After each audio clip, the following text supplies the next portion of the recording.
more time. Hi everyone, Valeriana here and welcome back to my channel. For today's vlog, another unboxing review about this V8 sound card worth 499 pesos na nabili ko sa Lazada. In this video, isa-isahin ko itong mga tunog na naandito sa baba, itong mga buttons na to, and kung ano yung gamit nitong mga tuners na naandito sa taas, plus yung mga slots na naandito na makikita nyo sa bandang likod. Isa-isahin ko kung ano yung mga functions ng slots na yan.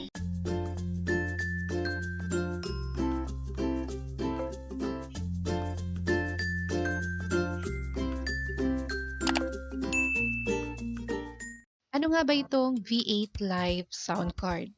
Ito ay isang mini portable mixer na ginagamit mostly ng mga small online DJs, yung mga nagfe-Facebook and YouTube live, mga independent music artists, and also yung mga vlogger like me.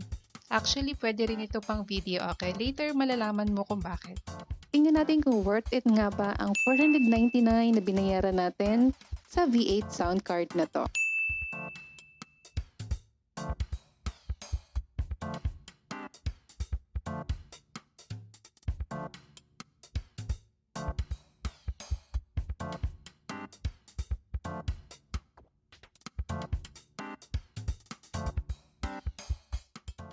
So ayan, simulan na natin ang pag-explore ng mga buttons dito sa sound card na ito.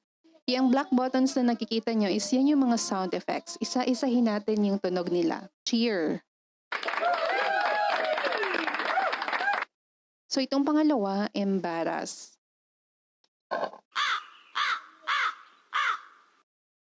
Paros ba yun? Sunod naman is gun. Patay ka sigurado. So, despise. At ito namang debut. Okay. Ano kayang naandito? I have some things to say, so take it on my way and listen to me, You have to seize my sense, release me with intent. It is not easy, please me.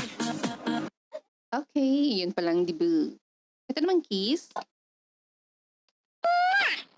Oh, laugh. Sino pinagtatawanan nyo? Okay, clap. Pay attention. Pay attention, pay attention, pay attention to me. Pay attention, pay attention, pay attention to me.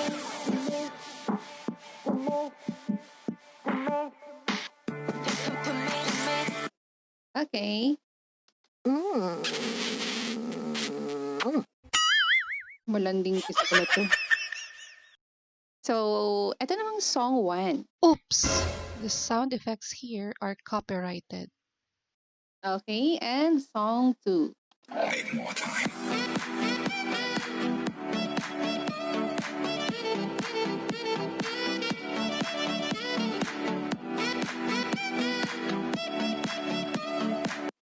Oh, maganda pala tong song 2. Pwedeng pang commercial. Next is, ito namang red buttons ang ating i-explore. Namomodify niya yung boses nyo. So for example, electro, hello mic test, 1, 2, 3, hello! Yan yung effect niya. So ayan, bumalik na tayo sa aking original voice. Punta naman tayo dito sa pitch bend. Dito marami din options. Katulad niyan, ang cute. Chipmunks lang. So kapag pinindot mo ulit itong button, Iiba naman yung boses mo. Parang, hi ba? So, pindutin ulit natin. So, ito naman yung medyo high pitch or mas mataas na version ng chipmunk na boses. So, pindutin ulit natin. Ito na yung pinaka-last na option. Mic test. Oh my God. So ito na yung pinaka-last na option sa pitch bend. Medyo natutuwa ako dito sa boses na to kasi sobrang lago. Pwede mo siyang pang-prank sa mga barkada. So yung huling narinig yung boses is magandang pang-prank sa mga barkada ninyo. So itry yung Try niyong tumawag gamit ang sound card na 'to kung magre-register ba yung boses na ganito and then lokohin niyo sila. So, ano lang, trip-trip lang, pang-prank lang, simpleng prank lang kumbaga. Naka-ano yung elimination na effect. Hindi ko alam kung may nagbago ba sa boses ko, pero naka-on na siya. Next is shockwave. Hello, mic test. 1, 2, 3. Shockwave na. MC. Hello, mic test. 1, 2, 3. Pang MC na ba? Hindi ko alam kung yun ang meaning ng MC dito, pero parang yun na. Dodge. Hello, mic test. 1, 2, 3. So, ayan, nakompleto na natin yung lahat ng buttons dito sa bandang gitna, yung red button. So, kaya niyang i-modify yung boses nyo ayon dun sa trip nyo.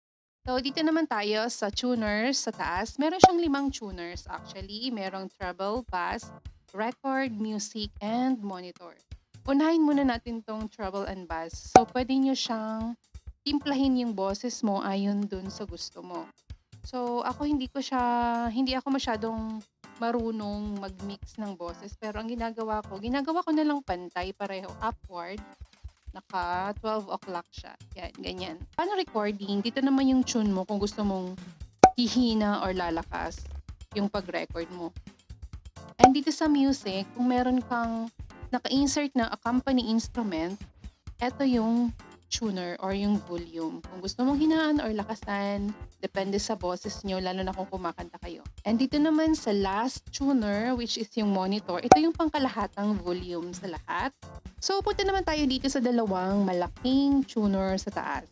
Para saan nga ba tong dalawang to? Ito is para sa microphone na ginagamit mo.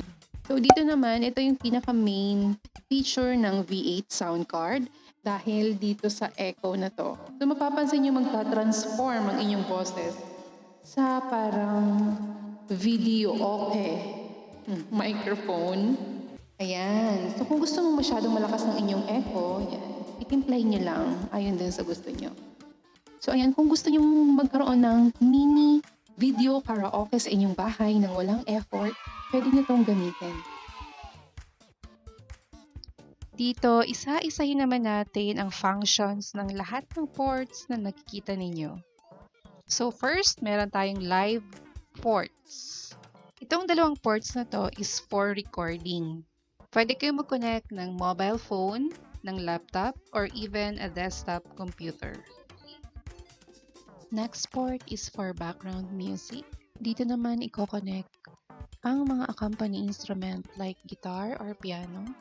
Pero mas madali yung mga downloadable -1 MP3 or video okay apps through cellphone or laptop. Next is the USB or charging port. Pwede kayo mag-charge gamit ang Android cellphone charger or direkta sa laptop. This is the speaker ports. Ang pinaka-main function nito is marinig mo ng live yung boses mo. Dito sa ports na to, dapat i-connect ang earphone, headset, or even a home theater speaker. So okay, the last one is the microphone ports. Dito naman natin i-connect ang ating condenser microphone na merong 3.5 male jack. Ito naman ang dynamic microphone port. Malaki yung butas ng port nito dahil dito natin i-connect yung common type microphone na madalas natin nakikita sa mga video okay. So, that's it for today. I hope natulungan kita kung sakaling nagpaplano ka pa lang bumili ng V8 sound card. See you on my next vlog. Bye!